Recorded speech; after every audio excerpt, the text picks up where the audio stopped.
think we're live. Can you hear me? Can you see me? Everything okay? Levels okay? Check 1, 3. Check.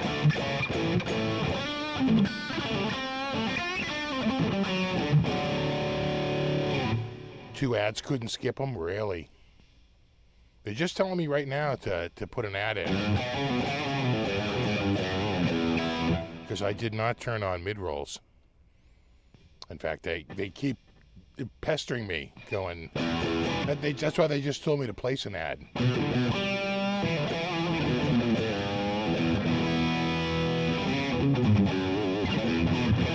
Sound is good. Check 3. Check 1, 9. Sibilance. Everything okay? Hear my voice.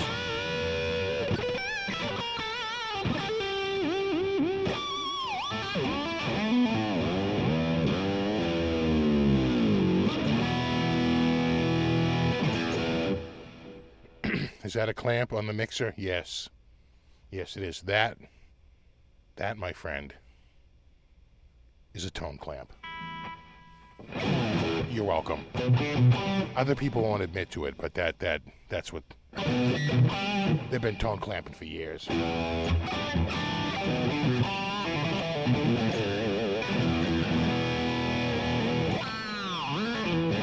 Sounds tight, yeah. Exactly, clamping the clamp. It clamps a lot. Exactly.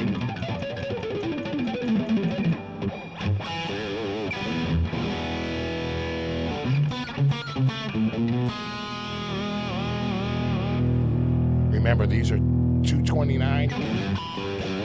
I think they're. It feels like they're closing them out. Maybe I could be wrong because they just launched the Striker line, right? Which is at the price point these were when these first came out. I feel like this is an inventory sell-off.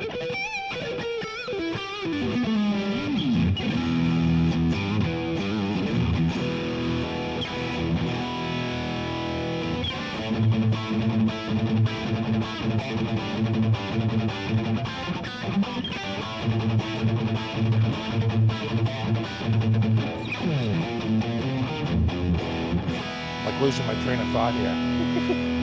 Hearing the noise. I think that's people rushing to go, oh my God, it's 7. God Christ, he's having his show. Let's get out of here.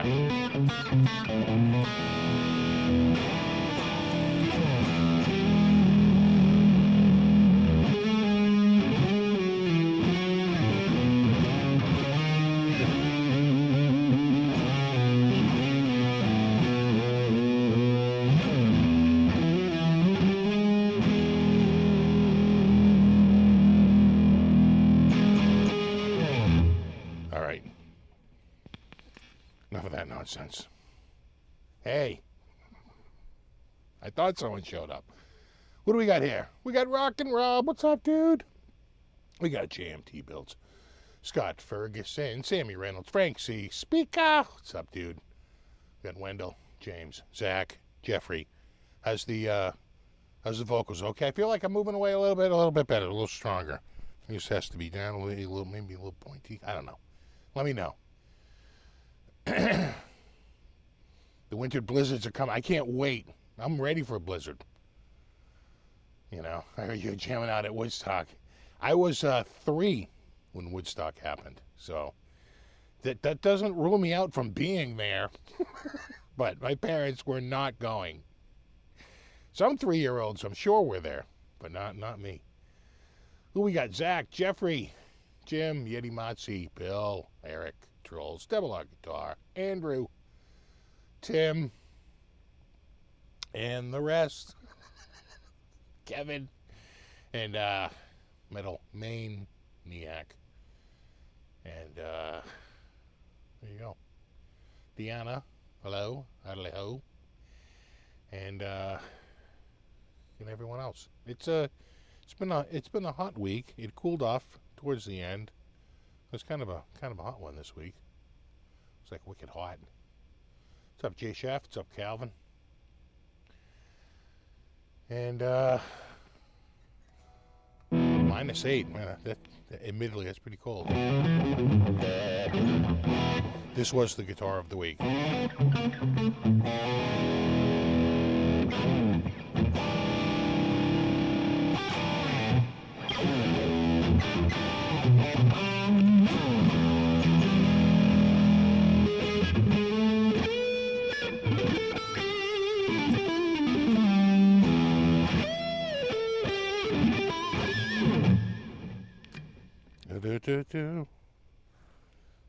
I got something in my eye here. What do we got here? Oh, wait, it's my finger.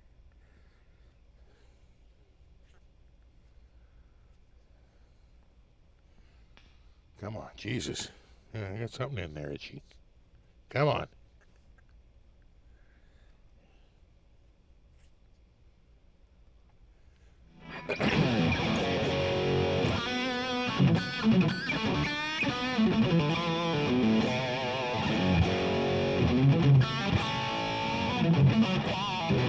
Really attacking the ads, holy shit.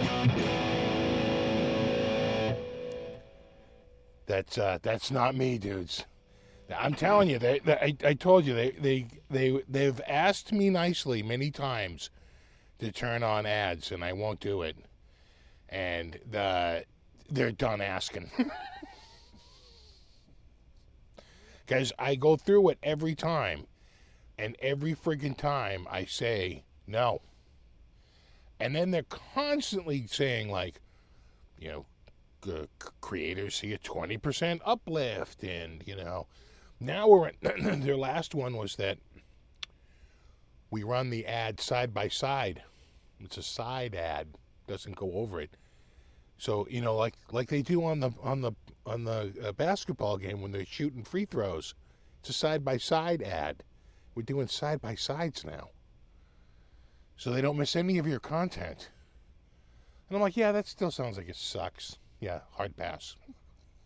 But I'm telling you, they're enough. Like, okay, listen, you know what? We asked nicely, and tough shit. We're still putting ads out. We're in the ad business. I'm like, I know. Like, the content is just what appears in between the ads. Just like the articles in the newspaper was just filled in the blank space around the advertisements.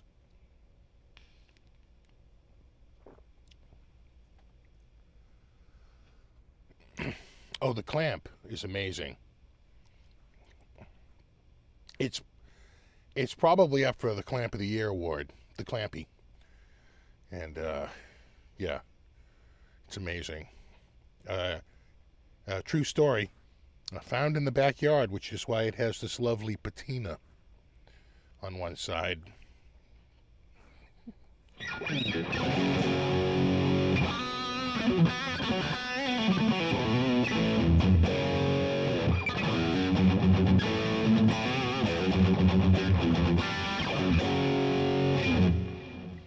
Yeah, they keep begging me to turn them on willfully, and I keep saying no. I don't want to. I always pass on things I don't like. And I don't like ads in the middle. Now, I know you're in the ad business, and if I even turned monetization completely off, you're still going to run an ad. So I allow ads at the beginning and ads at the end. Because, frankly, at the end, most people just skip away and just move off that shit and don't even sit and watch the ad. But it looks like I'm giving in somehow. It feels like I'm trying to be a team player. But mid-rolls just are annoying. And I don't like them. And so I don't place them. And up to this point, they've told me it's still up to the content creator. And I just feel like maybe this weekend, you know, maybe starting on the 15th, there was a plan to roll, right? There was a plan to roll that shit out. A cinder block, believe it or not, it's the understudy, if you will, the backup plan was I do have a brick paver, but I thought the brick paver was too big. And I used the brick paver to put some stuff, the heavy stuff, up when I thought the it was going to flood over there. But I don't need the pavers anymore because what it was holding up is gone. So, you know, I looked at that. I considered the brick paver, but it's too big and too heavy. And the clamp worked out. It's clamping. It's whatever I needed to do. It's doing it right now.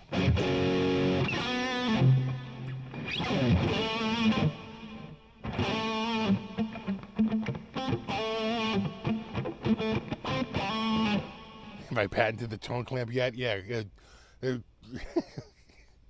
What was the line from Krusty? He's mine, mine, mine, and all the subsidiary rights.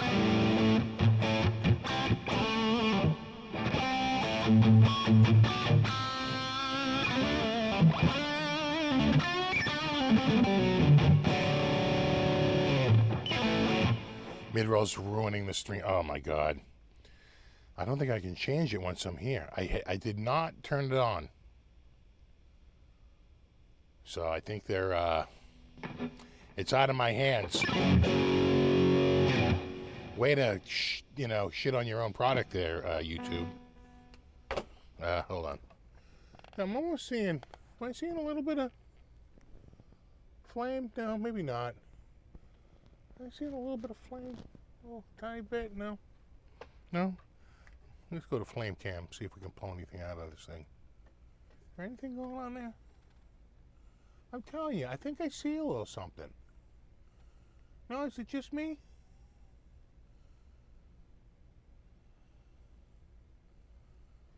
I think a little bit.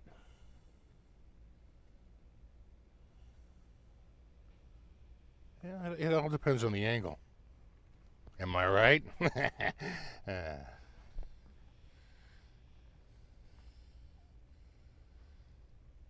Nice.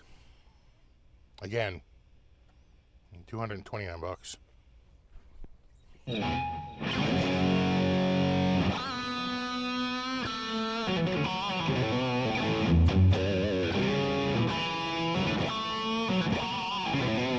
Ghost flame, exactly.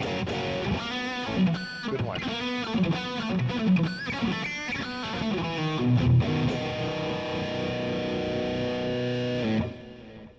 Exactly, it's like a Ronco item.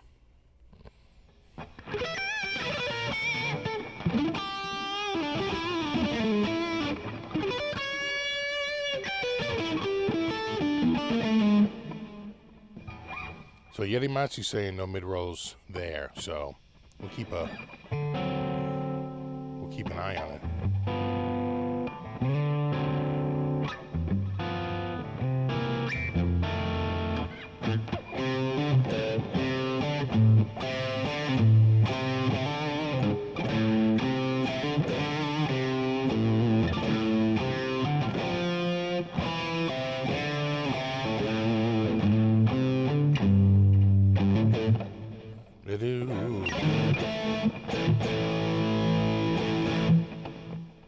There's a tiny bit of flame in this thing.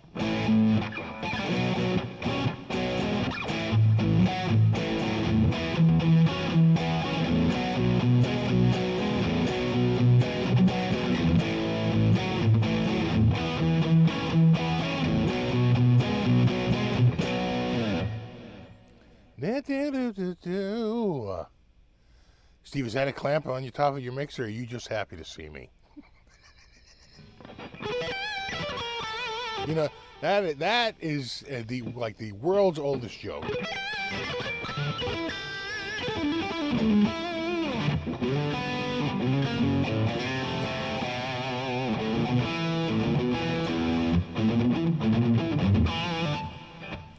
I'm going to call it Jed. Jed, clamp it. You're welcome.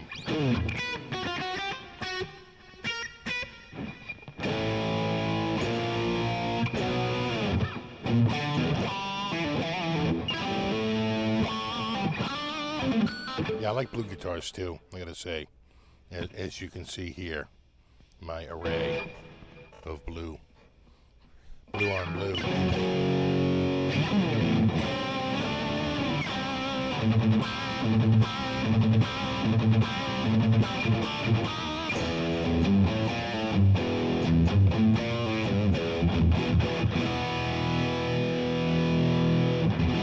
Jen, clap it, damn it.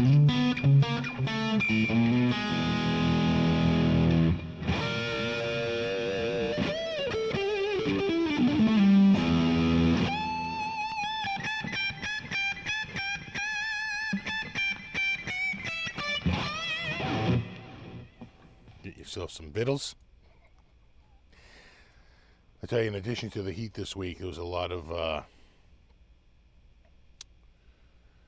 nostalgia going on. I had was cleaning some stuff out and ran into some old CDs, DVDs, and I don't have a freaking CD DVD player any longer. I had my last PC that had a DVD burner in it. I had just recently recycled. I didn't have one, and so I just bought an external one. It was like $10, like so freaking cheap. I just picked up like an external USB one, and yeah, exactly, and it doubles as a capo. You know, but your mixer may not work. So no, it was cool. And then I had to I realized that not a lot of them, but a few of the CDs were just straight up backups from my PC and had some like pretty sensitive data on them. So I wound up picking up it's like a $25, I think 25 shredder. It doesn't come with a basket. It just sits on top of the basket, which I actually prefer because the basket I have is nice and tall, and I can, get a lot in there versus the little shredder baskets that they come with. So I picked up a shredder and was shredding documents. It was all working out great. I ran into my first mortgage for this house, and the numbers are shocking.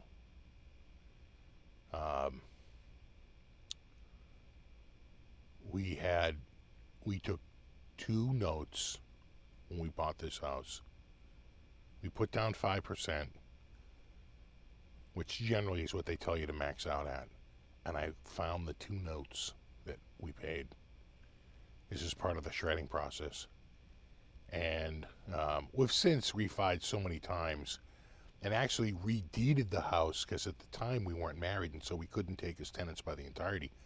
But now we can because we are married. And so the last time we refinanced, we just had them change the deed. So even the deed was worthless, right? It's like whatever is recorded is what's recorded.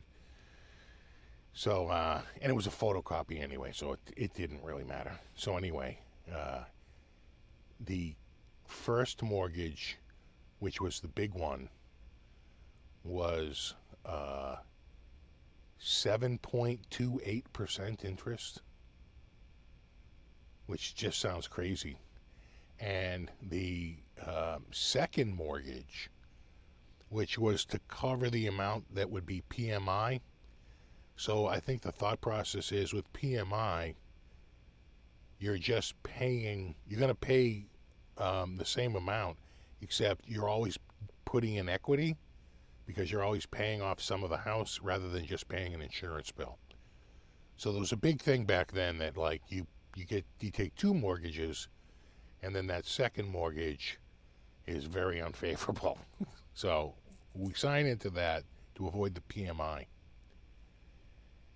and the private mortgage insurance, and that was at 9.98%. I was like, oh my God. And because I'm looking through it, after 5 years, it was, I think, a $49,000 loan. That was just that portion of it, right, to get us under the 20%. And I think we had to make, in 5 years, like a $25,000 like balloon payment. You know, it was this crazy thing. And I remember the guy when we were signing it saying, like, this is never kicking in. You, prices are in free fall. This is just so you can buy the house. And in like 6 to 12 months, once you own the house for so long and it's a refi and not a purchase, they won't even make you do PMI. And he goes, and you can just refi all this into a single loan. And that is exactly what happened. The next thing you know, we were refinancing from like, we rolled both of those loans just about maybe 2 years later, not even, like 18 months later, we rolled those two loans into a single loan at like 6.5%. It was like so much lower. It was like crazy. Now, and I can't even believe I'm saying this, I think the mortgage we have now is 2.38. Oh, and that was pretty much the bottom of the barrel. It never got that lower again. My parents in the late 70s and the early 80s, they were paying 18% on their mortgage. 18%. Can you imagine that?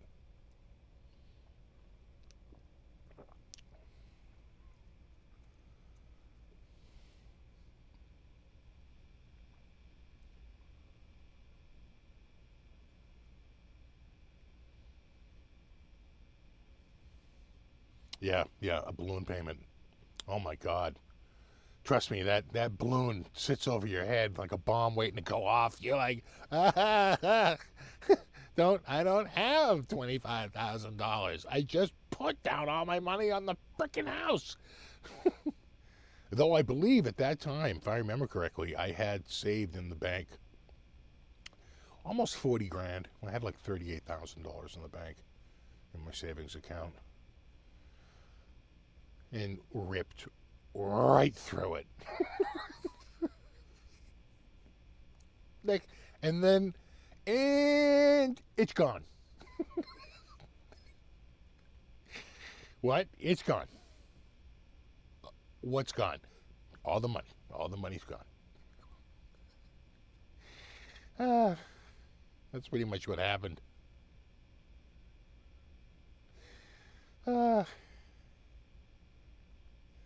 What's up, Chuck? 2.20, 2.25. That's pretty good. I think we might have been at 2.25, but there was, if you look at the yield, it was more like 2.3 something. Like 2.32, 2.33. Because, there's so many costs associated with it. Everybody dips their beak into that one.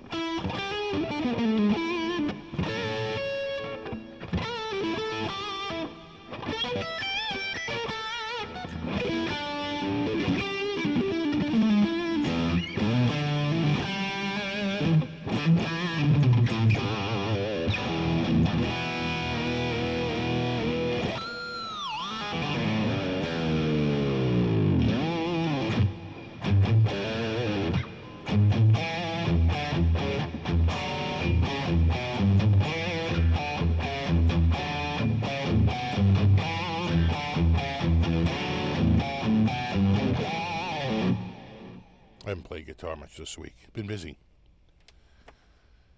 Oh, man. So what's new in the guitar world? Well, it's not really new. There wasn't a lot of action going on this week. But I scoured my emails, and Ibanez USA send me an email. Let me just see. Yeah.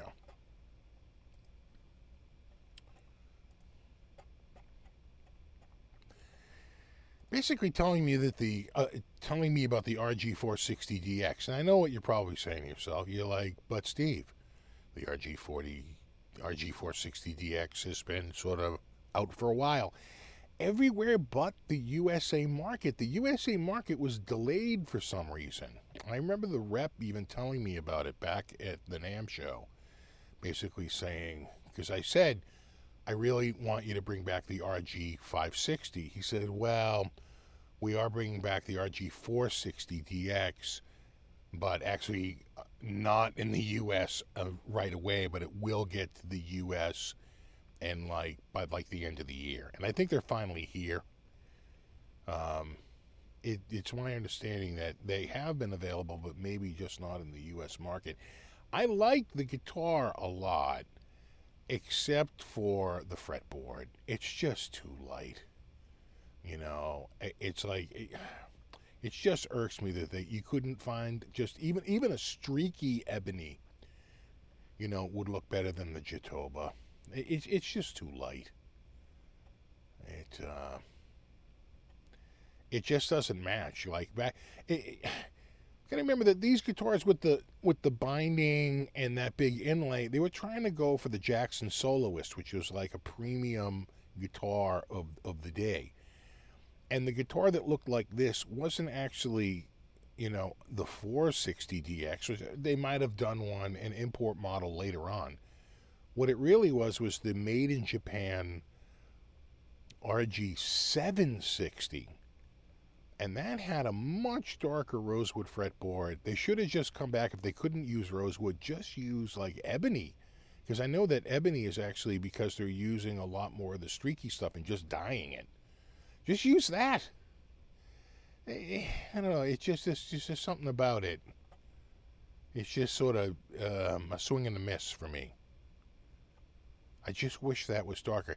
Am I being shallow about cosmetics? Yes. Yes, I am.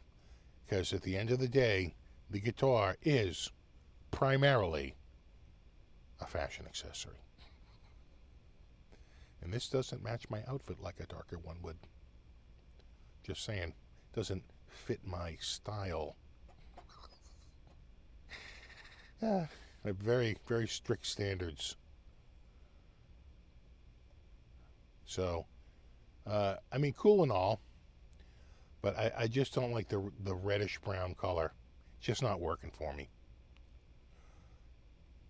Just not working.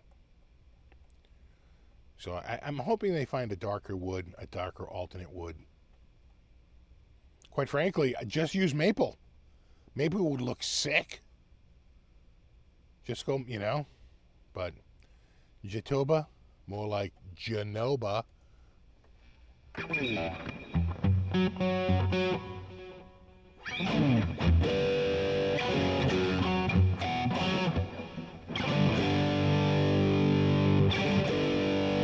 Jatoba does look good on some guitars, just not that exact guitar, because it's supposed to be like a reissue of like this older model, and the older model just didn't look like that, right? It's just missing the mark as to the nostalgia vibe,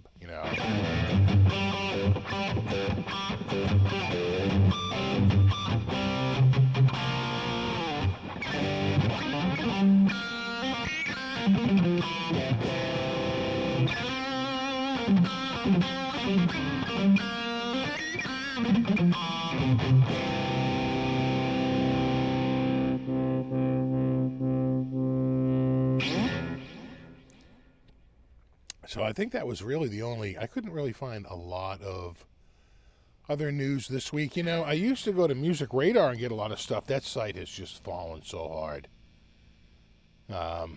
They've done a redesign, and it's almost impossible. I'm in a sea of affiliate links now. It's all just like, this is our best, this is our editor's pick for this, and, editor's pick for that, and, it is annoying. How we doing? How's my clamp working? You working there, Clampy? That Clampy's doing all right. I feel like I could go up just a hair. Check, check. Check, check, check. 1, 3, 9, 90%. Yeah, that's good.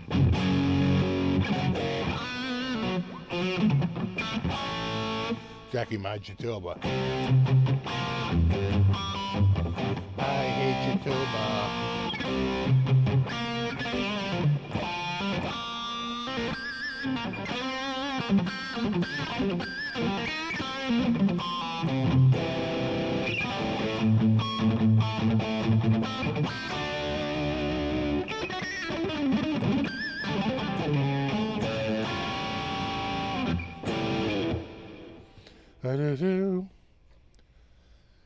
So I was going through some of those old CDs, and I found, I found some good ones. So one of the earliest ones I found was this. Yeah, I'll put it down here. I don't want to get it. I don't want to ruin it here. Right there. BB95. This was burned in June of 1995. It's from a bunch of stuff pulled off of a bulletin board. And it's pretty nondescript, but what's on it is the release candidate for Windows 95. And I remember going over to my friend's house, and he had the CD and burning a copy from myself. And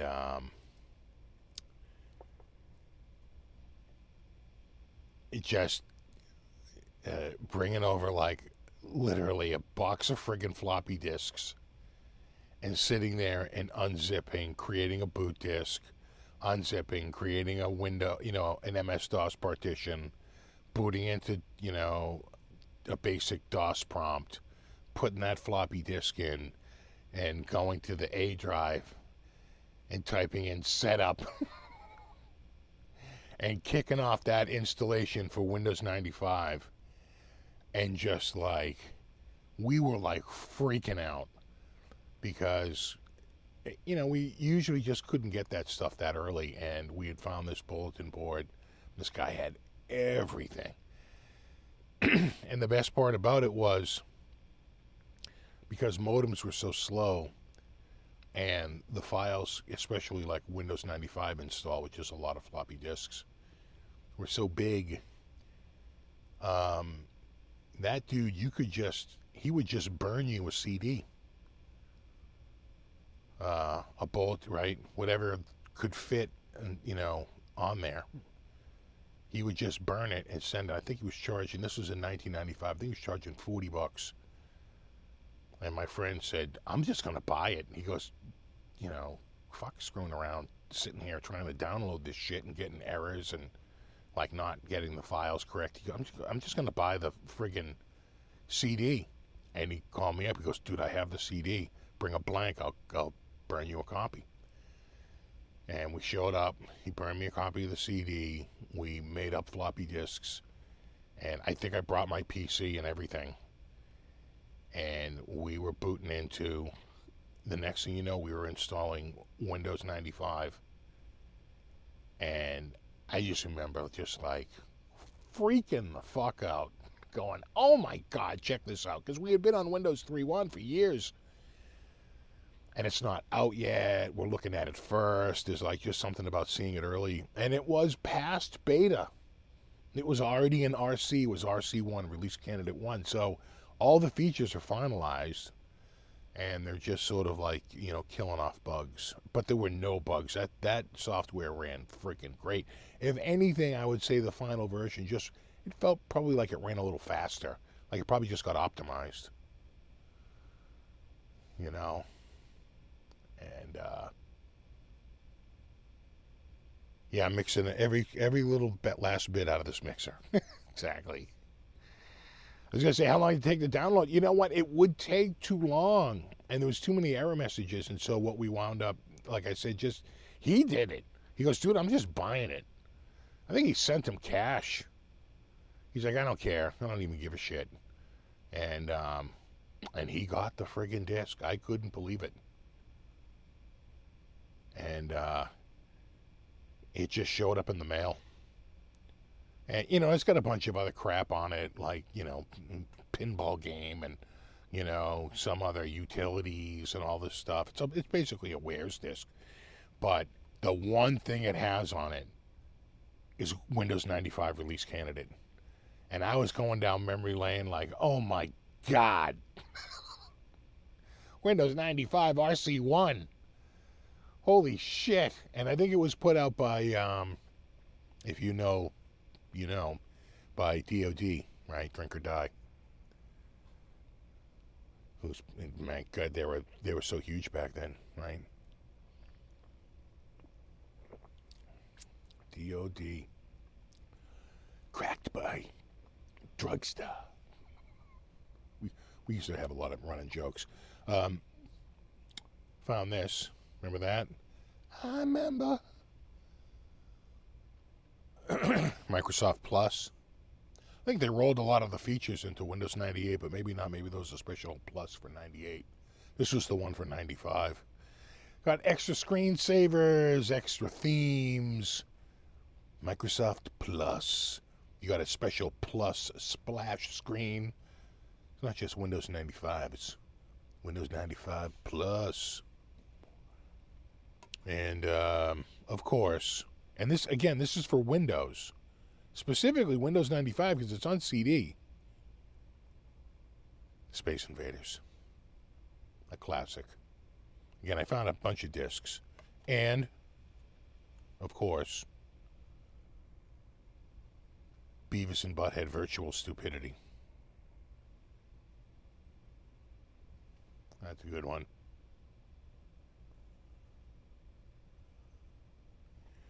MTV's Beavis and Butthead, lest you forget. I think this came with a video card, Jedi Knight. Right there. And, of course, what collection would be complete without Pitfall? And now, Pitfall, when I got this out of the case, I said, well, on my Windows 11 system, let me just pop open this little external DVD drive and pop this in and see if it'll run.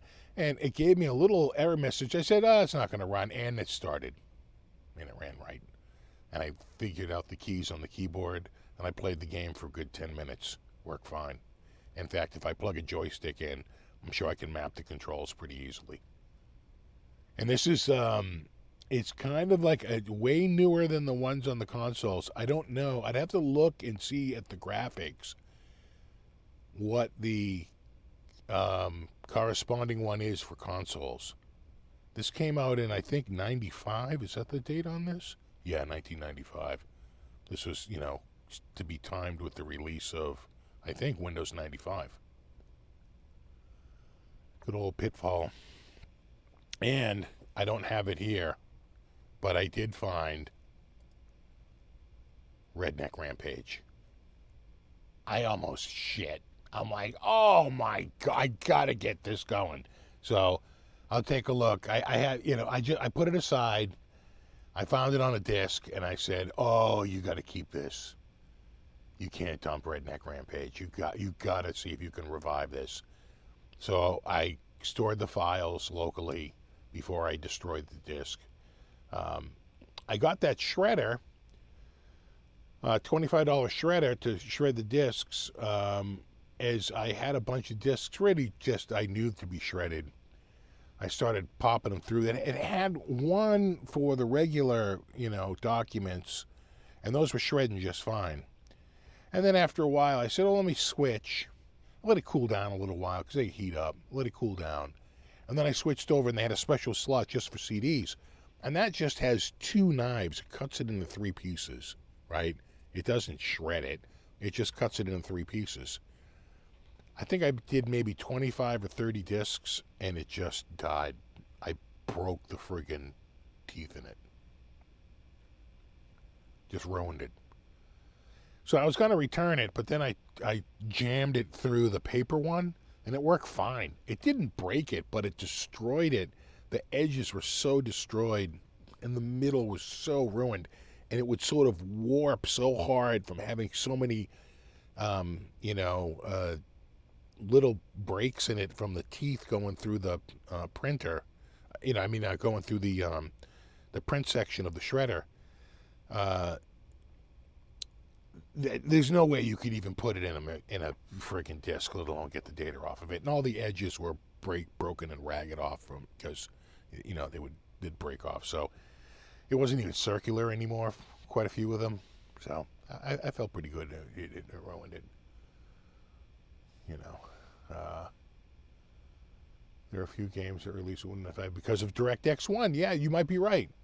Right? They wanted to show off that it was a gaming platform or would become a gaming platform with DirectX. Yeah, I think you're right on that, actually. Right? The start of DirectX as a platform. I might have had something 76. I forget what it was. Is it a racing game? Forget now. I think I saw that in there too. But my God, Redneck Rampage. So if I remember correctly, like you drink like whiskey to gain strength, right? But you also lose coordination. So it gives you power so you don't die, but you have trouble shooting. It's like it's really good. I found a copy of NT5. So Windows NT5 never came out, but the copy I have is branded NT5 because it was a beta. And when they finally released it, they called it Windows 2000 and dropped the NT moniker. So it was just interesting. And I also found a copy of Memphis. I think I had Memphis 1538. Now I think Memphis is an early version of Windows 98. I forget what codename Memphis was, but I found a copy of codename Memphis. And I was like, wow, I am going down friggin' nostalgia road hard right now. Oh my God.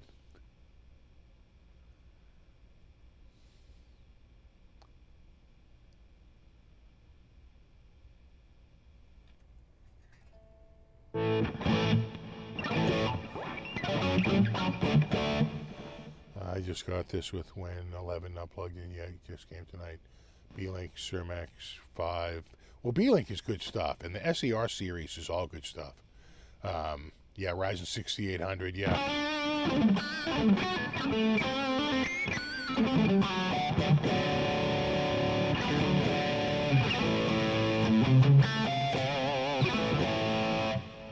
I think the B-Link stuff is real good. I had that other one there, and they literally, exited the market. It's like, what? I don't even make PCs anymore. I'm like, okay.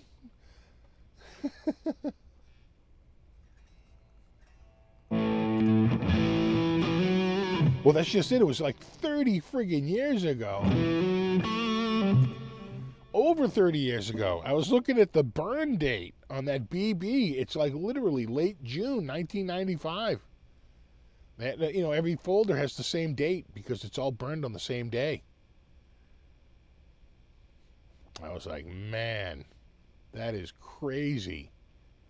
Then, of course, it's got, a text file in there that you open it up and it's got, everything broke out in that old, the ASCII art and all that shit. Oh, it's like, oh, you're bringing me back. Oh, you're bringing me back. No partial uploads. Ah.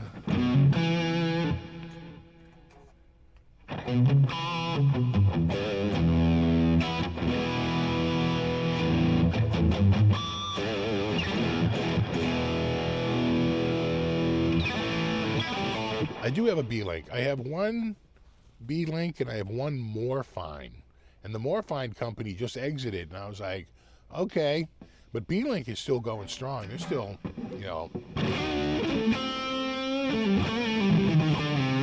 pushing out a whole bunch of PCs. The only misstep I thought by B-Link was they came out with just one line. It wasn't all their PCs, but One of their lines was like AI centric, and it came with a bunch of microphones on the front to be like listening at all times and be able to like be like an AI. You know, if I wanted a friggin', you know, Amazon Echo, I'd buy one. So I just want to be a PC. And so, you know, I'd want a way, maybe even in the BIOS, to turn those little mini microphones off. I'm not too crazy about that. It's like, just leave me alone. I don't want an AI PC. But I think it was literally only one of them, and I think they dropped it. Might have been a little pushback from people saying, yeah, I don't like the idea of microphones always on.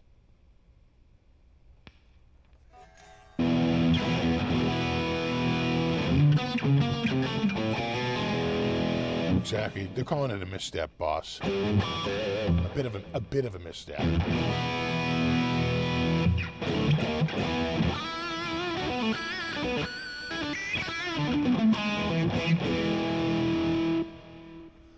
Was Windows 98 SE the introduction of FAT32? I thought FAT32 came out with, was it Windows 98? Oh, maybe it was. For some reason I thought it was Windows 95. I feel like FAT32 came out with Windows 95.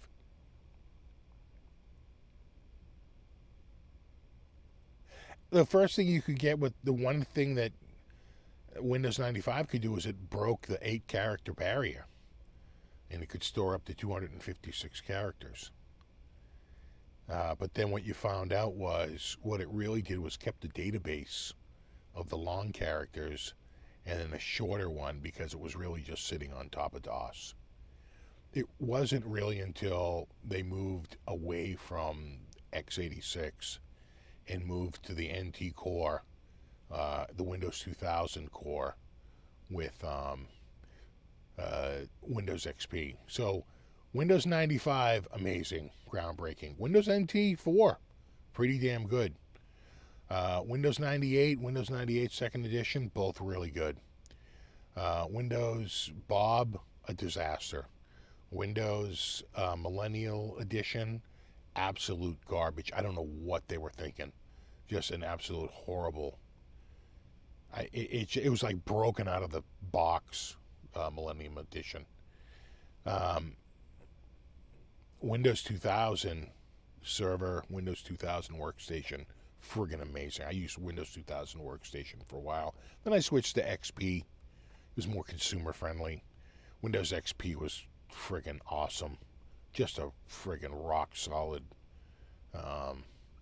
operating system. Loved Windows XP. When they switched to Windows Vista, I liked Windows Vista because I had a really good video card and it had no problem running the new Aero system. And a lot of, I think they were E-machines, got approved, but they couldn't really run it. They had to run it in this like low-res mode, and it looked like garbage, and it got a terrible rep because, you know, they shouldn't have approved those systems. They should have said, no, we're trying to move forward, and to do that, you're going to have to spend more money. Your cheap shit-ass systems aren't going to be able to run this. You need a certain level of video card to run it. It has to be able to do like certain like overlays, certain layers. I'm sure it had, maybe it even had something to do with shaders. But for whatever reason, it did not work. And got a real bad rep. But I had a wonderful experience with Vista. And you trying to go back to XP, it felt like a move back. Windows 7, really good. Windows 8, what a goddamn joke. They went running to release 8.1 because 8 was such a debacle. They tried to force a tablet-style desktop on everyone. It was a massive fail. I don't know what they were thinking. They should have had Windows 8 and Windows 8 T or tablet or some crap, but they didn't. They Windows 8. Finally, they came out with 8.1, which started to look a little bit more like normal, and they redeemed themselves with Windows 10, which was fine. Windows 7 and Windows 10 were both no problem. Windows 11 feels like a giant telemetry machine there, and I don't even want to know what the next one's going to be. It all just seems to be a race to advertising and to constant data mining, just constant friggin' spying. That's literally the business model now. It is maddening.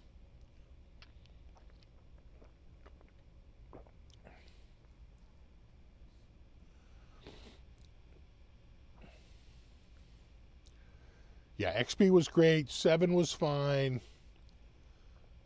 Windows 8 did suck, but 8.1 redeemed itself. It was just a holdover until you could finally get to. And there were ways to get rid of its crappy look.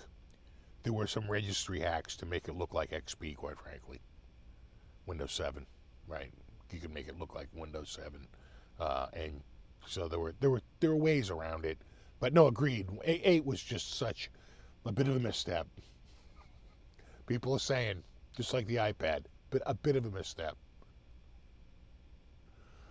I know they're finally getting rid of 10 in October. I could try to load 11 on a few systems. I think I got one of the systems that doesn't make it, but still has the TPM module, right? The trusted platform. So that one might work, but I don't know. I'm ready to just move on, get rid of them. I just dumped a bunch of systems. Now I'm in a massive clean out mode. Yeah, right. It's all about bloatware now. Yeah, and it's all about like just constant selling, right? On one of those new systems I put in, it's like I've got to figure out how to kill it. I could probably kill it in the registry, but I'm having it pop up saying like, do you want us to install like the YouTube app? I'm like, bitch, I didn't ask you if I want. No. Do you want to install? Should we install this app and put it on your desktop? Facebook? Should we install Facebook and put it on your desktop? I'm like, no. Can you just leave me alone? I'm just trying to work here. And ba-bing, da-ding. Would you like us to install Facebook? No. The answer is always no. Stop asking me. And I've even turned off suggestions. But that's coming through somehow. Somehow that shit's getting in there. It's annoying. And that's a bare bones install. So the call's coming from within the house.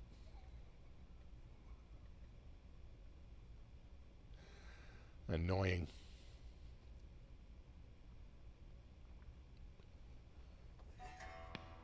Maybe going back to Linux? Dude, I can't even tell you. And let me here this will give you an idea of how old some of that stuff was. I was throwing out copy after copy after copy of Mandrake 9. Mandrake. Now, if you know anything about Mandrake was a version of Linux that had sort of like a magician as its logo. Turns out there's a real magician named Mandrake who was actually very popular in Europe. And the real guy, the real Mandrake magician, wasn't too happy about their use of the name Mandrake and the image of the magician, or like a wizard, and sued. And they changed their name to Mandriva. But this one was still Mandrake. That's how friggin' old it was. It was before they had changed. And I don't even think Mandriva, is Mandriva even still a distro? I don't even think Mandriva is even out there anymore.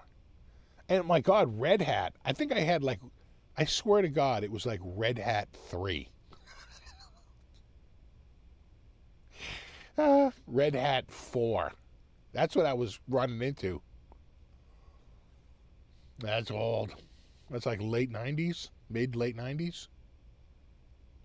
Yeah, I heard the Amiga's being re-released.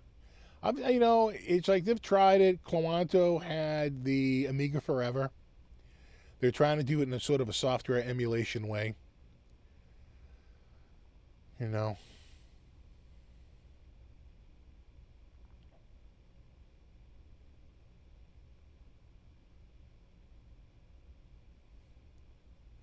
you're a wizard.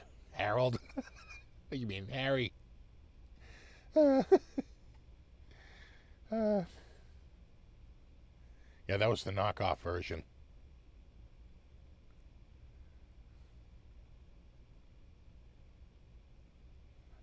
The Halloween version, Harry Slaughter. Nice, good B movie.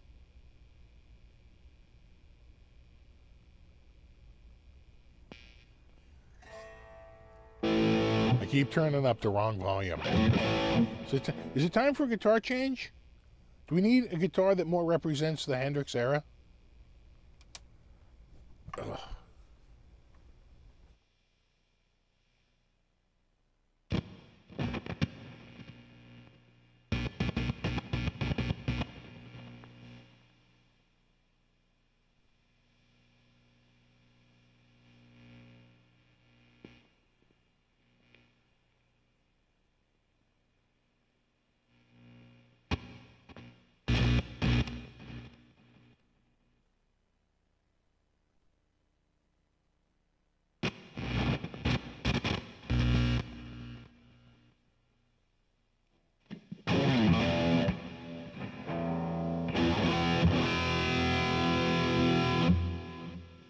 That is shockingly good.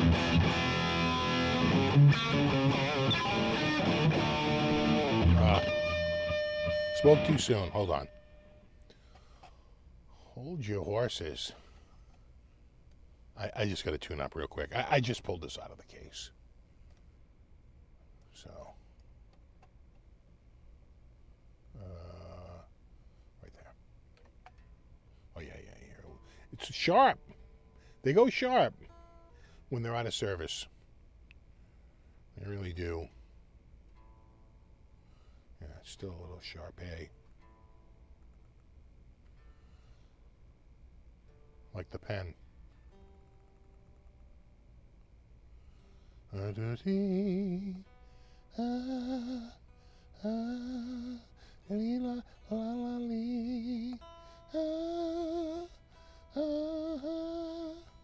Come on, do.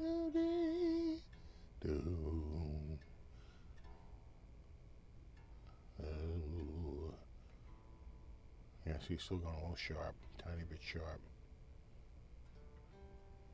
G.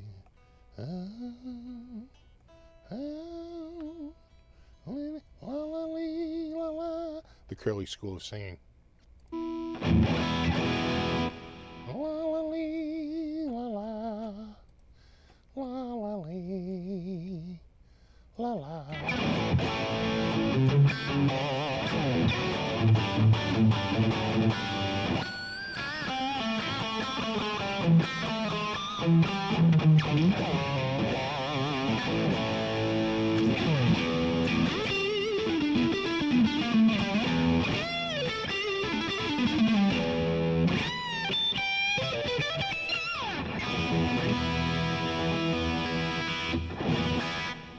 Check this again.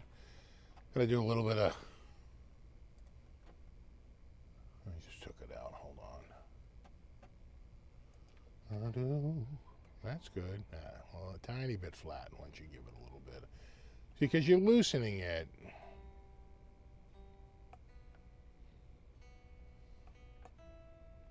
There you go. Barely out, but enough to annoy me.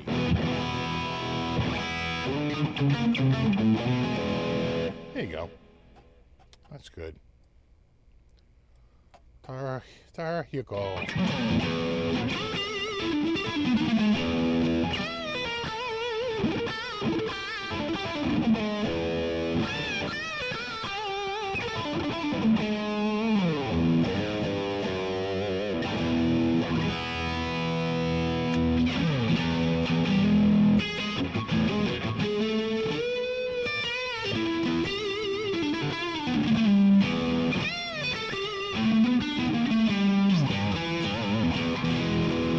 Feel this thing needs strings. I haven't changed them in a while, but they have that old string feel.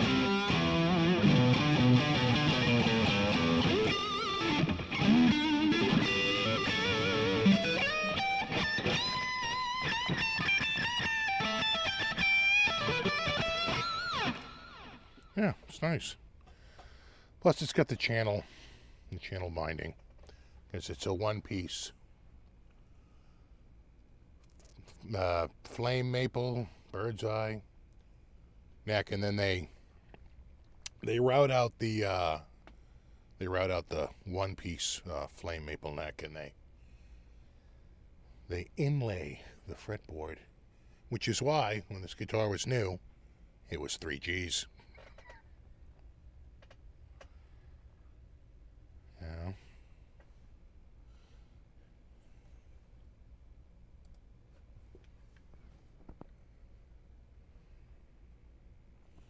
There's your medallion. You know what that says? It says, "I'm rich, biatch."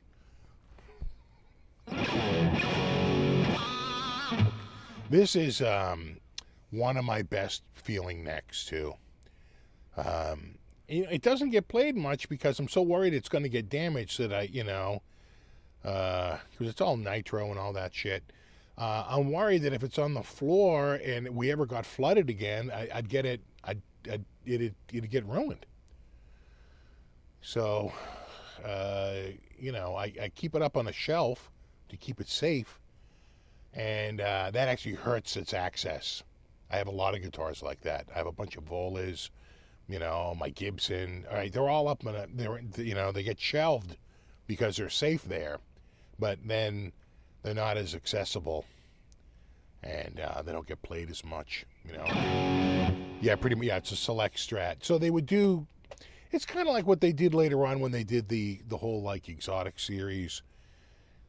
This started out as a much lamer guitar in 2011, sort of a mahogany body with an ebony fretboard, or it had some like special features, right? I think it was a painted neck, but then the next year they do it's kind of a flame top and a highly figured neck, just a maple neck and a flame top, body. And then the year after that, they do this guitar, which is the channel bound. Now, they would do a couple of different colors, during the year. This is the, like the classic burst or so. I forget the name of it. Antique burst. And, but then they had another one that's like a little bit more reddish. Without a doubt has more red in it. And I think more black at like the edge. And then the next year they do it, and they do the channel bound again. The second year they do channel bound. But the inlays, instead of being like this one, which is the oversized mother of pearl, and that's real mother of pearl, instead of the oversized mother of pearl inlays, they go with the clay dot inlays, which are, as you know them, they're kind of orange. And they do the channel bound and all that, but it's not the large headstock like this is.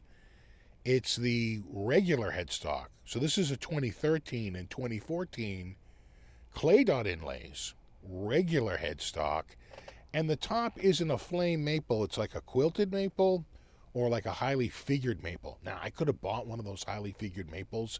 It was pretty rare, and I just didn't have the money. I think they wanted like $1,700 or $1,800.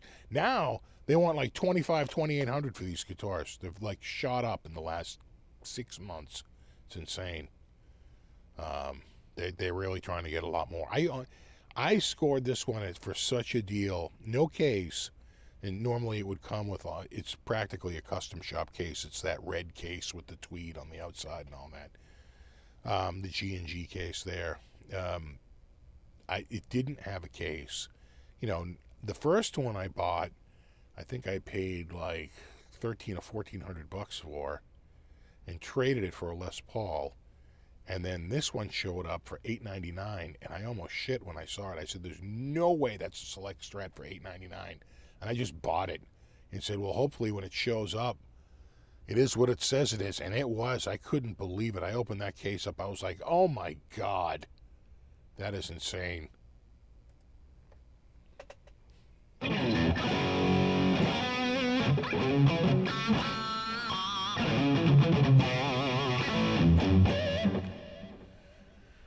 You know, and then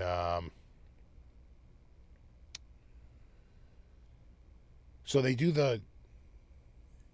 that same year, 2014, not 2013, 2014, when they have the clay dot inlays, they do a reverse where it's a rosewood neck, because they're doing other. I have two rosewood guitars, I think, from that year or the year right around that time, and they got the rosewood necks. They're doing a rosewood neck. They're in a rosewood neck craze for a couple of years, and that year was one of the years. And so you could get it with, again, not the 70s headstock, but the 60s headstock, the 50s headstock. The small headstock was, but rosewood. The whole neck is rosewood, and it's an inlaid bird's eye maple fretboard. And I got to say, it's kind of shocking. It's almost like a little too over the top, and it's got a crazy quilt body with,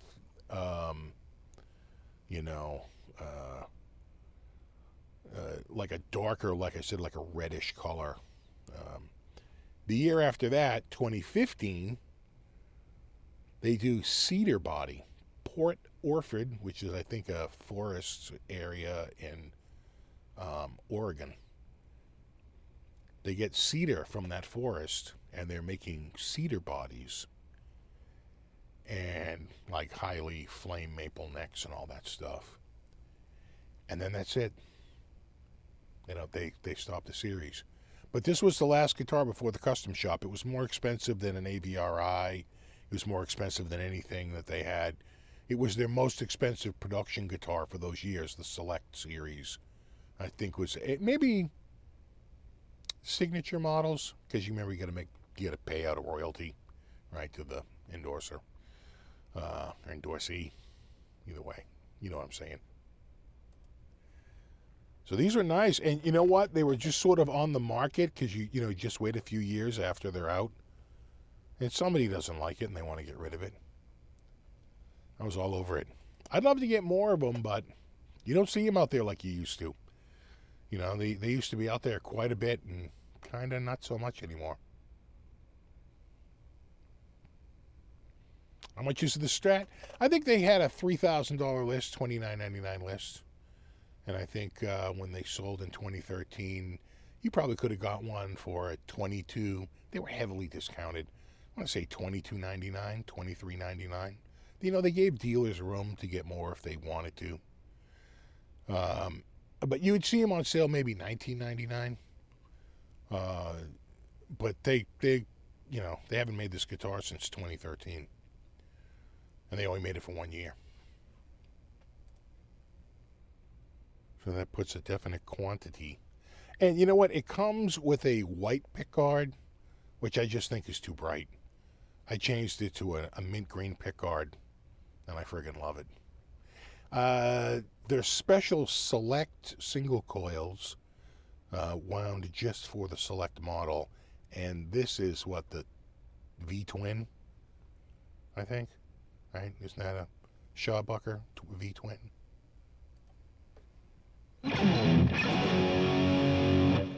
They're going on Reverb for $2,800. Well, but Reverb is the land of dreamers. They're $1,800 on Guitar Center and $3,800 on Reverb. That sounds about right.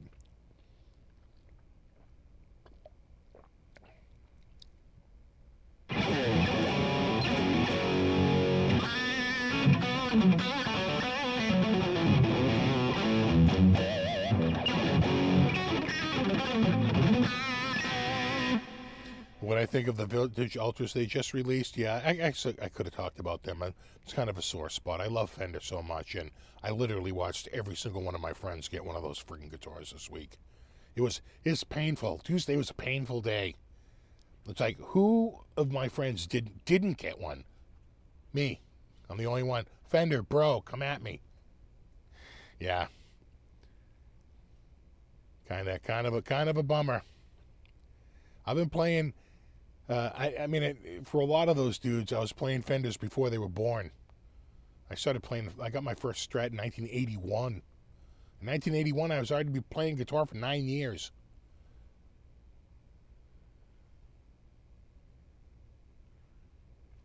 So it's the, oh no, the FOMO is real.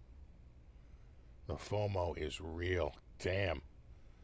It was, it's a tough day. Fender release day is always a tough day. As you watch friend after friend. Oh, Henning got one? Oh, cool. Yeah, Davy Das, sure. Yeah, and of course, the list just goes on and on and on. 60 Cycle Hum, Agu Fish. I mean, like, these are all the people that go to these. I think Landon Bailey got one. I go to all these. I got nothing. You know what I got? Ghosted. Goddamn ghosted.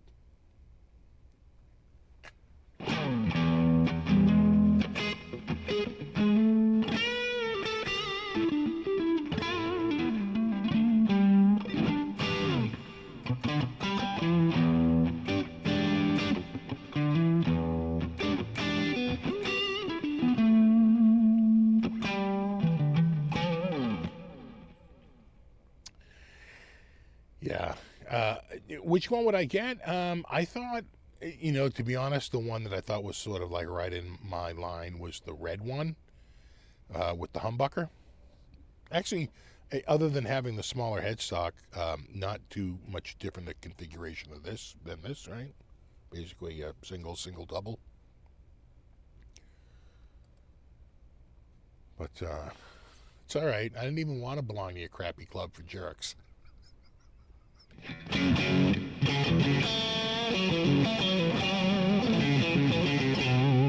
Yeah, maybe if I ran ads, right?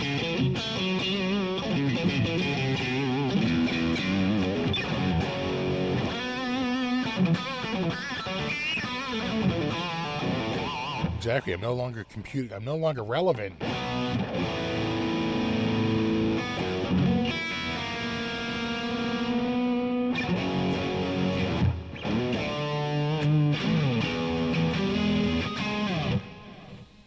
Zounds will always send me one. I have to start a show called like Fender Friday and just like blitz the brand for like 6 months and see if they respond, see if I can get on their radar. I know people that have done that and were successful. They basically did a bunch of Fender, oriented videos, and Fender paid attention. Fender noticed. Exactly, just like the No Homers Club.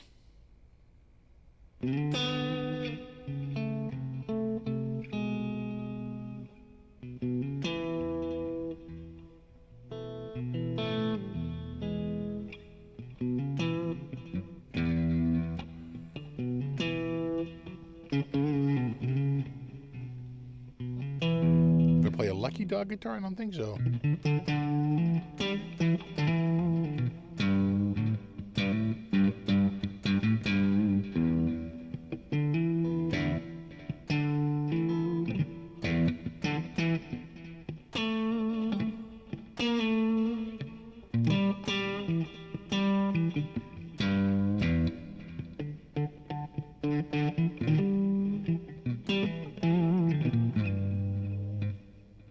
Yeah, I'd have to do a social media blitz. And just constantly tag them.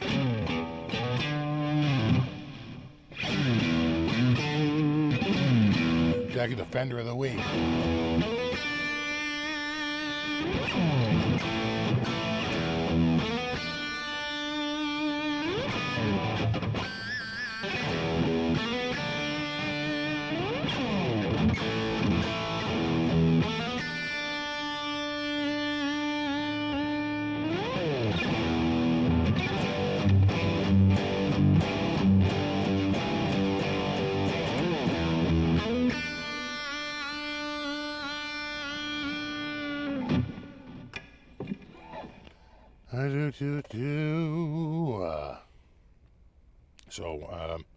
Pats played today.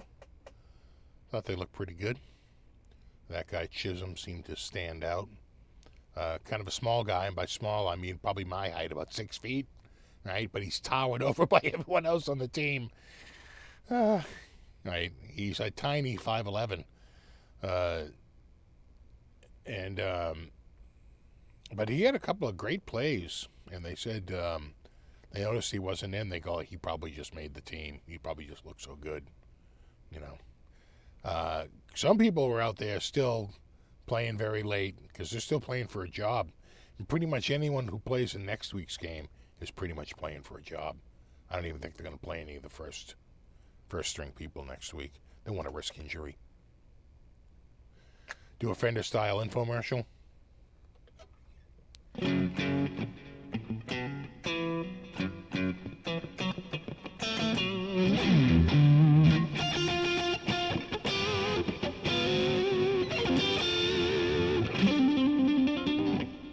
That's the one thing. You get older, you got to work on that, or you lose it.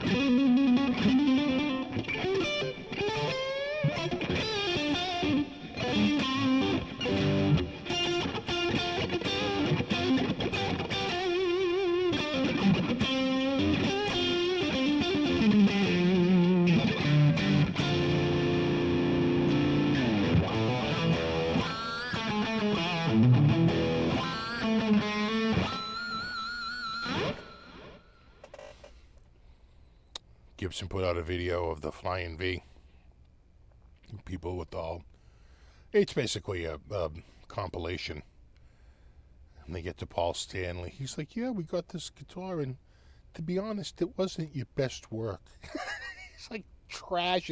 But I brought it to my guy, and he made it nice. You know, he made it playable. I was like, yikes. That dude's got to be dying. Like, I don't know how you're doing there now, but this was like 06, and it wasn't your best work. They're like, ah.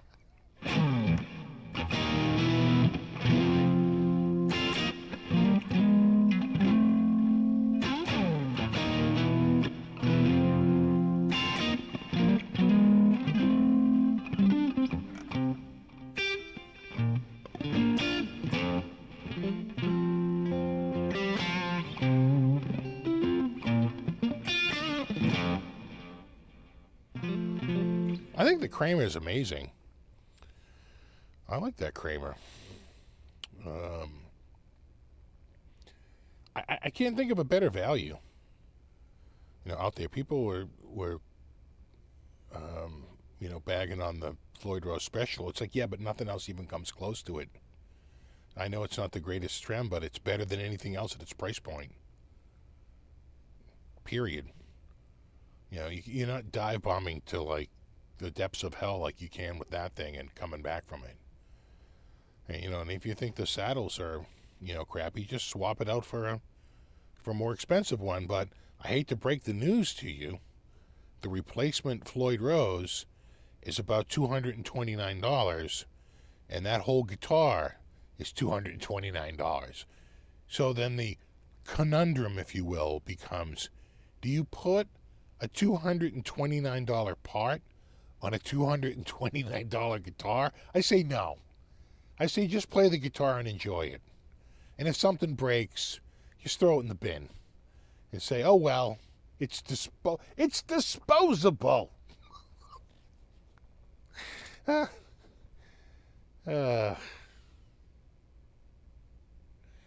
they're fine. They're great.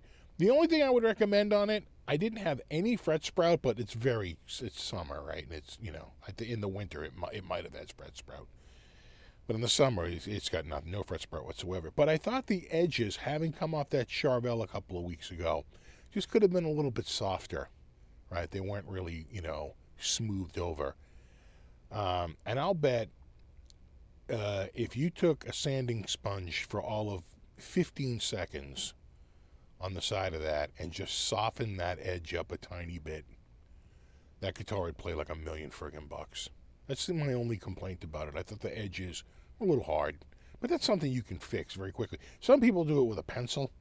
They'll just like literally roll a pencil down it to more like compress the fibers. I like to just take the sandpaper and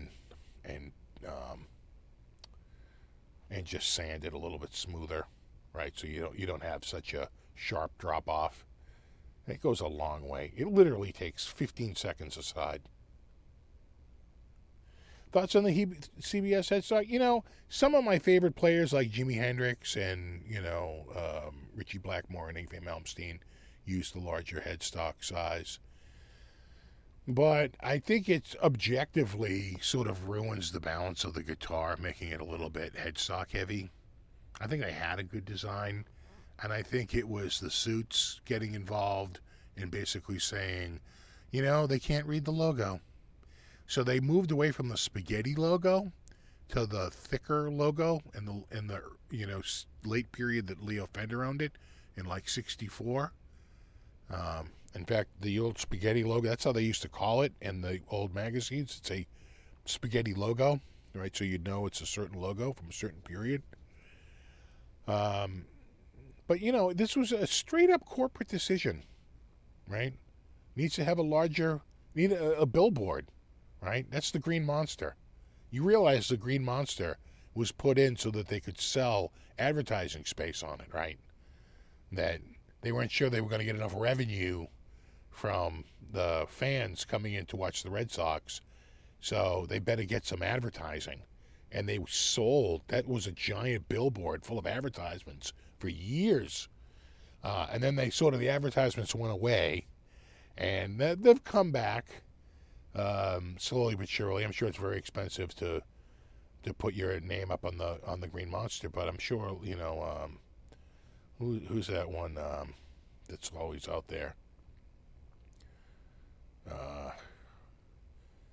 The supply company, right? The office supply company. Oh, God. Not Staples, the other one. They always seem to be out there. My wife's firm was out there when she used to work for Sapient. That's all it is. Sitting around smoking a cigar going, they can't read the logo. What are we doing here, Morty? They can't even read the logo. W.B. Mason. Thank you. W.B. Mason. They always seem to have an advertisement out there. I feel like they've been advertising with, with the Red Sox for years.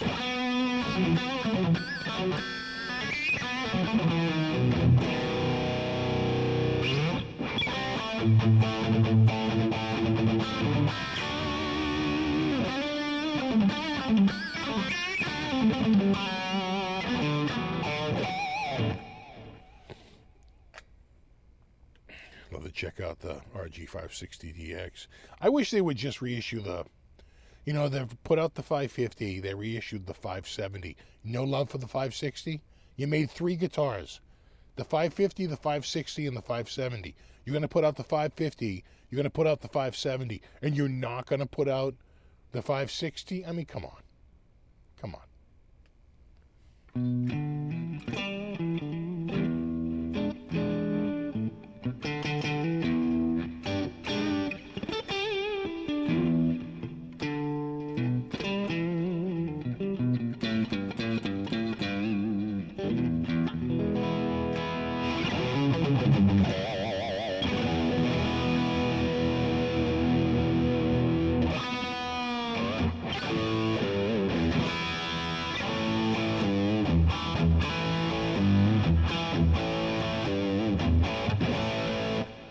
How often do I play through an amp? Maybe once or twice a year. If that. I almost always go through headphones and THU. It sounds better. You go through an amp, it's just a disappointment. What I'd love to do is recreate my old rig. But it's hard. It would be a Fender Twin mic'd up and running through a Shure Vocal Master, which was a tube head, and into 2 Shure Vocal Master towers. That rig sounded good.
No, Fender Twins always sounded good. That was my first amp, was a Fender Twin. Not my first amp. My first amp was, I had a couple of Supros. You know, I got my first amp in '74. I think I was 8. I'd already been playing guitar 2 years, and I got my first electric guitar. An Aria, which I still have. Aria ES335 copy. Speaker and I were in Music Go Round a couple of months ago, and they had that guitar, and Speaker, was it $299 or $340? You remember how much that was? It $299? I feel like it might have been more. It was in pretty good shape, though. It was in pretty good shape for such an old guitar, you know. Use THU on a live setup? Probably not. I'd want to try it with like an EVH, like RFR. See if I like the sound of that. Probably not, though. In a live setup, I'm more likely to... There is some magic that happens when a speaker is mic'd up by a pretty decent mic. It sounds better than just listening to the amp by itself. You know. That's why my rig with my Vocal Master running always sounded so friggin' good. And I remember at least one dude showing up and saying, like, that is the stupidest thing I ever saw. Why would you mic your own amp? I said, well, let me turn the PA off, and now you can hear just the amp. And he was like, oh my God, dude. He goes, it doesn't sound nearly as good. I'm like, right? I'm telling you, it adds something to it. There's the warmth of that Shure Vocal Master head. It just sounds so much better running through that PA. You know, than just the amp direct by itself.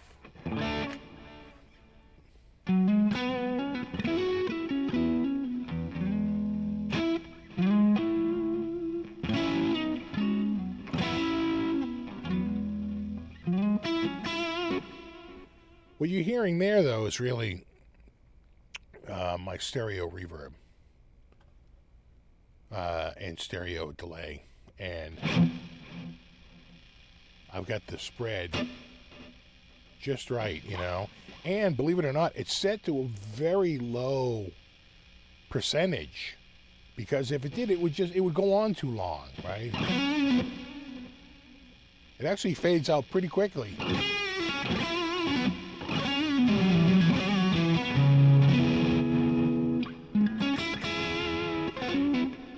Your first amp was a Gorilla, yeah. My first amp was a Supro. The second was a Supro, a bigger Supro. First one was black. The second one was blue, like that classic powder blue Supro with the sort of like that look to it. And then I got a Ram amp. Remember them? Those Ram amps? That was just a piece of... That was my first solid state amp. And God, I just hated it. I couldn't wait to get rid of it. I dumped it. And then I was still looking for an amp, and I got the Twin, which was, I think that Twin was 80 pounds. It weighed a ton. I think it had the Twin Jensens in it. And I wound up like blowing the speaker in it, or it was pretty bad. And then got rid of the Twin. What did I had a Sundown amp. That was garbage. That was like the worst amp ever. That was some brand trying to get going. And the local people were a dealer. It was like some dude's like, you know, private label amp. God, that was garbage, that Sundown. Hated that thing. Couldn't wait to dump that. And then I did get rid of it, though. And then what did I have? I think I had...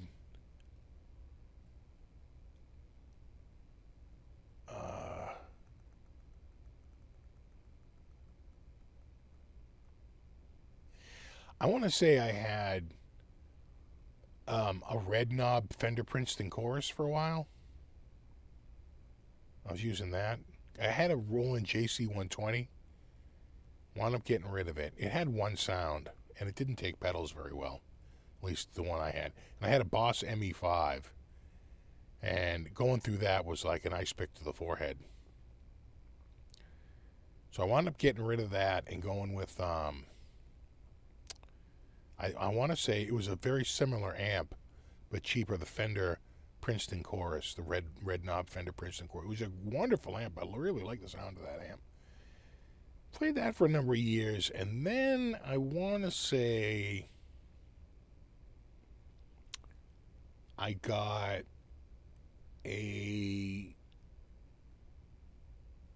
because I really like the ME5, the Boss ME5. I want to say I got like a PV preamp, like multi-effects unit, and I was running that into, might have been in like an Alesis quad reverb, and then going into a pair of rack mount Fender, oh, what the hell was the name of that? Oh, I can't remember the name of those amps. But they were rack mount Fenders. Fender, what was some of the common Fender? It was all tube. What was that rack mount head they had? I can't think. It wasn't a twin though, and it wasn't a twin, and it wasn't a Princeton. Oh, I can't think of it. I want to say Jack, but it wasn't Jack. What the hell was that? Oh, I can't think. They were rack mounted tube. They had a little fan in them, I think, to help disperse the heat. Might have had fans on the back.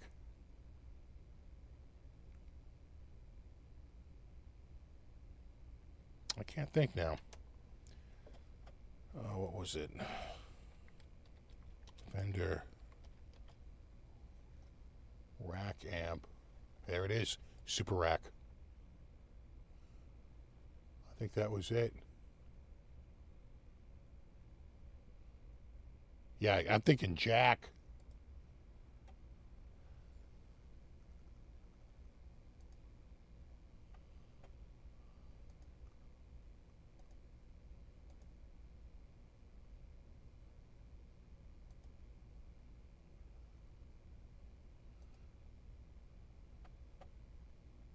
Like that.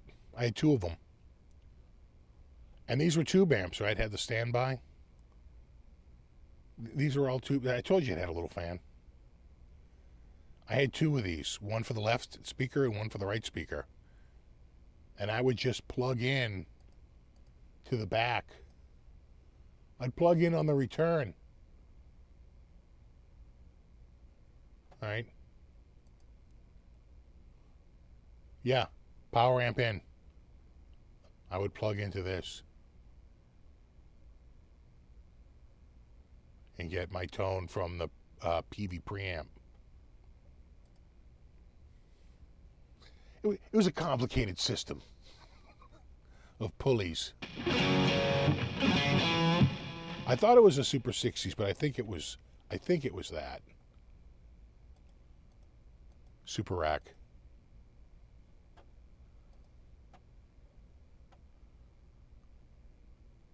I think they're calling this a Super 60. So is it a Super 60 or a Super... Maybe it was a Super 60.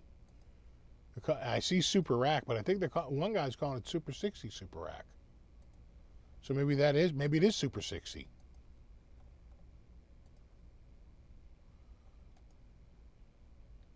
Yeah, I'm really not seeing too many more.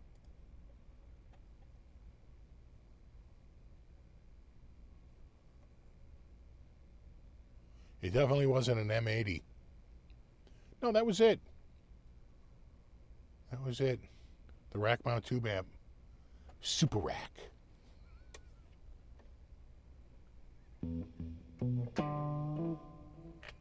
But I think you're right. I think its guts is a Super 60. This Strat is called the Fender Select Strat 2013 edition with the channel bound.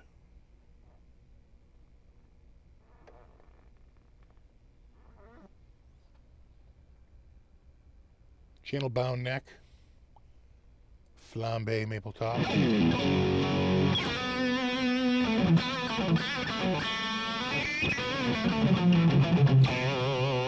I really like this neck. Every time I play it, I'm like, oh, I like this neck.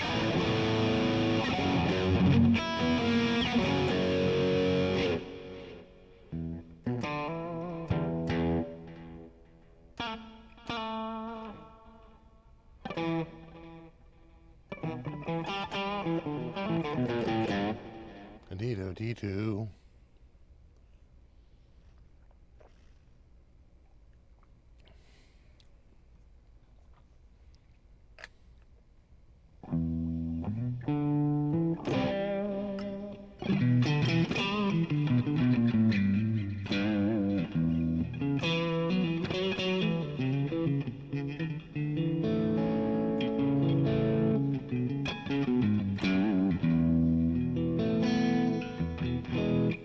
That was all the rage back then. Everybody was using racks. This was probably the early 90s, 91, 92.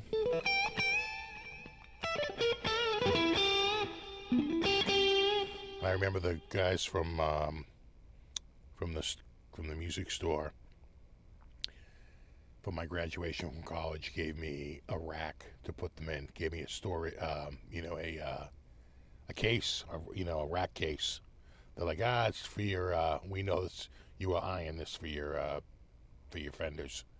It's for my graduate. I was so happy. I couldn't believe it. I was like, oh, dude, that's so awesome.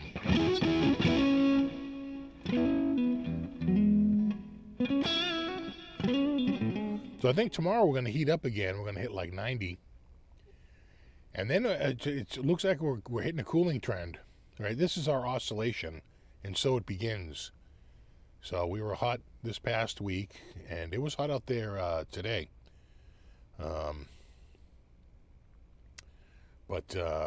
And tomorrow. But they say it's going to finally start to cool off. It's going to start hitting a high of 70, 75. Which is a big drop off, Weird. Definitely 94 one of the days. I want to say 93 the other. So. Can you use a 410 cab for bass head? I don't know. That sounds like you couldn't. I used to run those two Fenders into a 410 cab. I still have the 410 cab. It's underneath this PV. It's down. That's what the PV's sitting on. It's sitting on a twin block. In other words, the speakers, they're faced out like this. They go in two different directions. It's a stereo one, but I'm gonna say I turned it mono at one point, and I should have just left it stereo. I had a full-on Ford. It was a 410 Fender.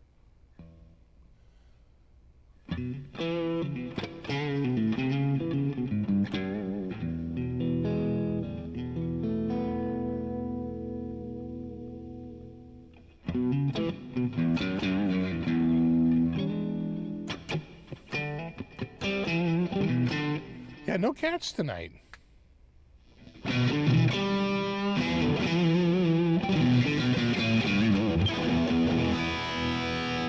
But I was doing some work down here earlier and making a lot of noise, and so they might just be scared away. They might just be scared away. Speakers. Yep.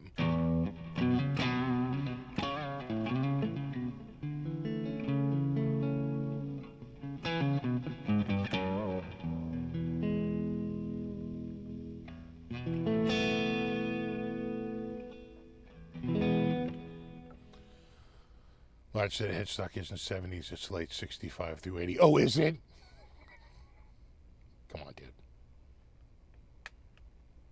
Did you know Fender was started by a guy named Leo Fender? True story.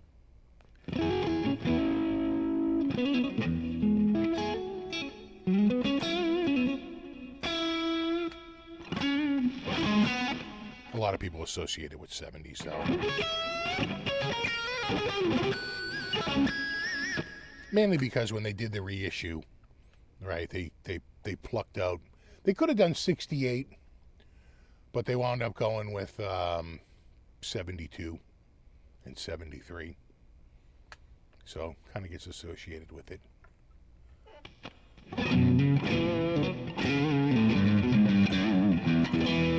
Spent the day with Eddie Kramer, asked him every question. Yeah, that's cool.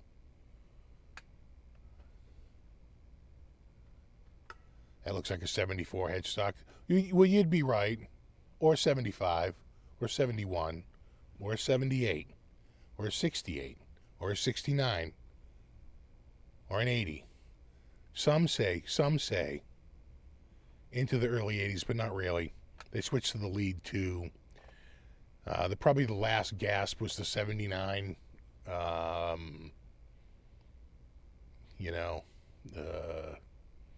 anniversary model, not debacle.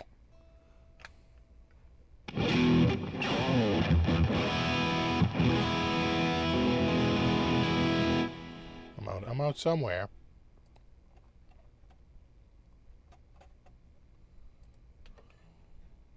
A tiny bit. I could tell when I was tuning this, I could just tell these strings are old. You can feel it. Because they get little divots and they get little raised bumps where you connect with the string. And they're not huge, but you can feel them ever so slightly. And you're like, oh, these are starting to wear out.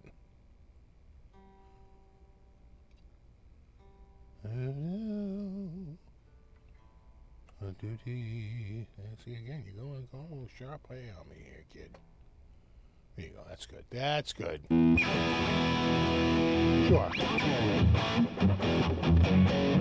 Sure. That'll work.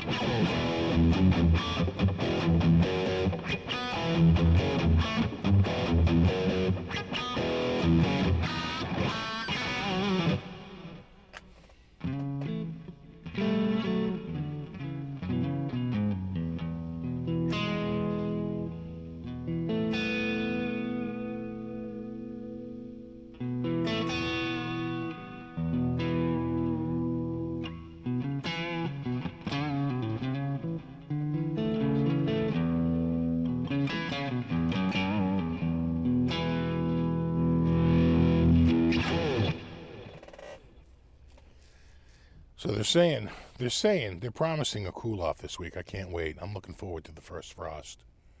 I saw some great snow photos recently, and I was like, could we get some snow around here? I feel like we haven't had snow in friggin' 5 years. There's been no friggin' snow. So we could use a little snow. Quite frankly, it's good for the lawn, right? It protects the lawn against super cold air temperatures. And it sort of locks in a lot of nitrogen. So you want a nice bed of snow all winter if you can. Let it thaw out in the summer. And it really does protect the grass. But it's been just dry winters. And not great.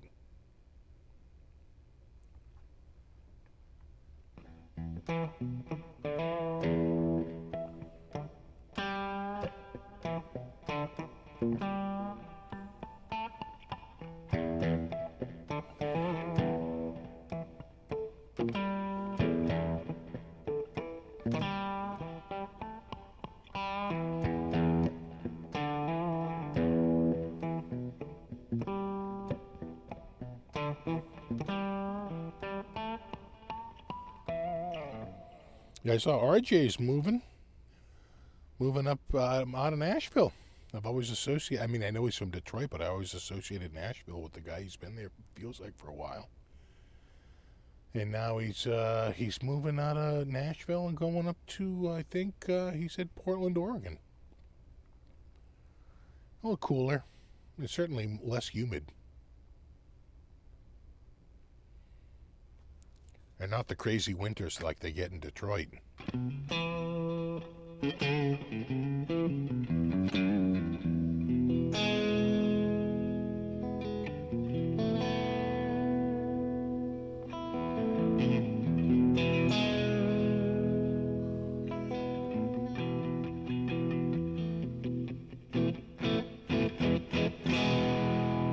Guitar just plays so nice. I haven't played it in so long. And I pulled it out for So in the thumbnail, you see I have some. Do I have a picture of it here? I can show you. Let me see if I have one. You can see some oh yeah, right there. See some tickets to the show. Those are from my keyboard teacher, this guy Rick, who went and saved his tickets. He was there for all 3 days and stayed for Hendrix, which a lot of people did not do. So he wound up seeing Hendrix, where he said, you know, it was probably 10 to 15% of the people that were there in the prior days. And I believe those are his actual tickets from the show. And he posted them recently and was like, every year, he goes, it's that time of the year again. I post the Woodstock. Now, Woodstock was so huge when I was in high school, you know, which was, you know, I got into high school in 1980. So, you know, it's 11 years past Woodstock. That's about peak time. And Woodstock was so huge. And I love Family Guy, right? He goes, I'm going to Woodstock. He's like, you're not going to Woodstock. He's like, I'll never see Sha-Na-Na. Sha-Na-Na, one of the acts. The Who, Hendrix, you know, was Joan Baez. I'd have to go look and see the list of players. Crosby, Stills, Nash and Young.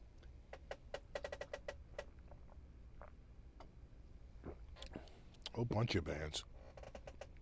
And $6, which he said at the time was kind of pricey. But, you know, you're figuring it's a festival. My driving instructor, when I was taking driving school, my driving instructor went to see the Beatles at Shea Stadium, that famous concert. Shea Stadium, whatever that one was. Down there in Jersey.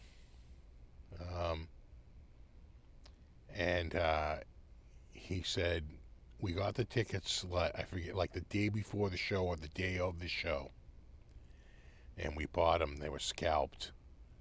He said, and we bought them for, he goes, the face value on the ticket was $2.50. And we paid $10 to the scalpers to get the tickets. And he said, my parents were losing their minds that we could ever pay $10. Now remember, when was that show? In 64 or 66, 67, whenever that show was? You know, at the time, you know, you could probably rent an apartment for $50 a month. In the 70s, we were paying $75 a month.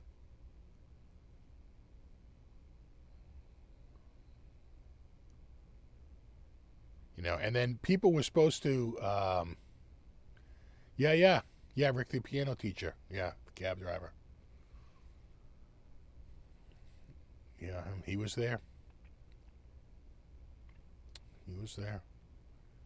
And stayed for Hendrix.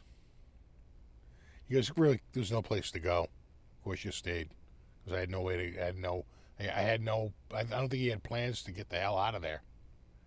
You trapped anyway. You know.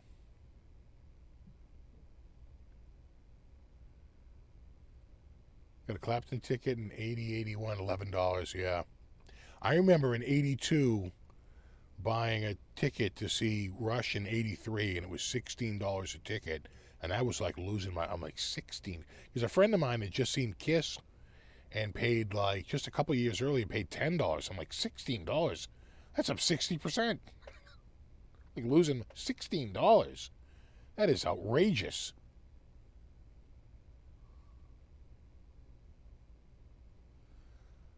Yeah, he says 10th grade parents wouldn't let you go. Oh, man. Your older sister saw the Beatles. She said the girls were screaming so loud you couldn't hear the music. Yeah, that was a pretty common complaint because they didn't have the PA systems.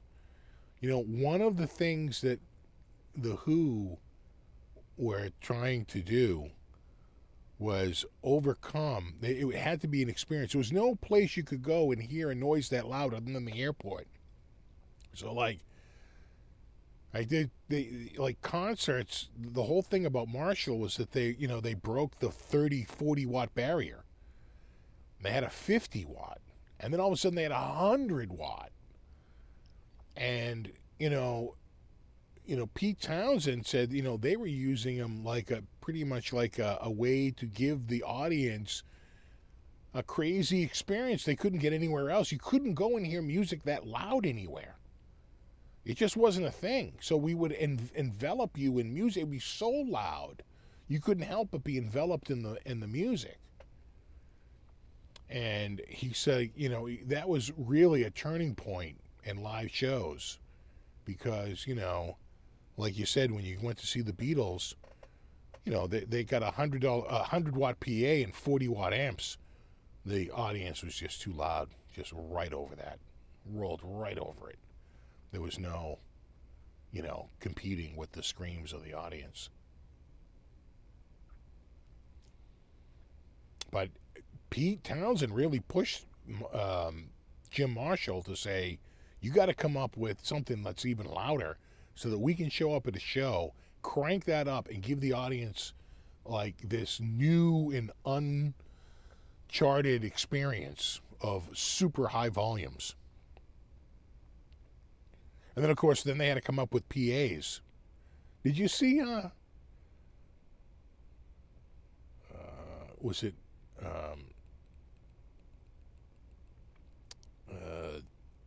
Ola Englund's band were playing, and they had no audio, and you could hear the front of the house go, "There's too much power draw on stage." And it took them a while to get going. Couldn't get the friggin' audio going. I was like, oh no. I had a friend of mine go to Wacken, and it poured. I mean absolutely poured one of those days. And I felt bad for him. He's there, and he got a poncho, and but it's just so muddy. And your feet are just, if you've ever been in that situation where your feet are just wet all day, there's no drying out. You're going to take your shoes off that night. They're going to be like prunes. And when you're standing and walking all day and your feet get soaking wet like that, you can really crack and split this. It gets painful. It's just brutal. And I felt bad for them. One of the days seemed to be fine, but then they had like a rainstorm, like one of those days, like biblical proportions, and then I think the third day, but the rain had done its damage. Kind of what happened at Woodstock, right? A crazy rainstorm comes through, dumps 1 billion gallons of water, and you're like, ah.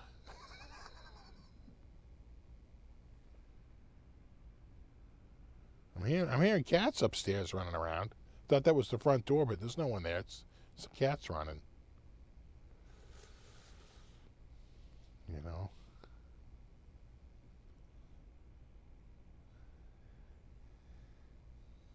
And of course, Woodstock, wavy gravy, right?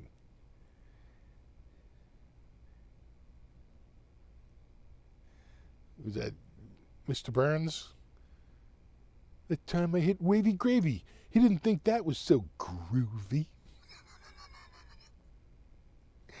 Oh, the best, wavy gravy. Oh, man. Come on, man. Just trying to have fun, man. Oh, God. It was a simpler time. AC/DC was the loudest concert. I'm trying to think of my loudest concert. I think it's well, I got two. Motorhead, but it was so loud we left and listened to it out in the parking lot, which it sounded great. Didn't need to see him. Could hear it. It sounded amazing. It was perfectly mixed in the parking lot. Not so much in the room. It was so fucking loud. Really needed to wear earplugs. I'm sure it would have been tolerable. And the one that really, it was so brutal. And you could see the pained expression on a number of people in that audience that night was George Clinton and the P-Funk All-Stars. It was stupid loud. I don't know what they were thinking. It was almost like they were trolling the audience. It was so loud. And I'm sure it would have been fine if I was wearing earplugs, but goddamn, that was just painful. They had the subs going. I could see this woman in front of me, a few people in front of me going like, oh my God, this is hurting me. Oh my God. Like, this is like really bad. It was so loud. It's like if you could just turn it down a notch, I bet everything would have sounded friggin' amazing. But it was so loud. It almost felt like everything was overdriven. Or maybe it just popped my eardrum, I don't know. But it was ridiculous. Like stupid bad. Yeah, people saying Metallica, yeah. I saw AC/DC. I don't remember them being super loud, though. I've seen them. I saw them in 81. I saw them again in like 80, 86 or 88, something like that.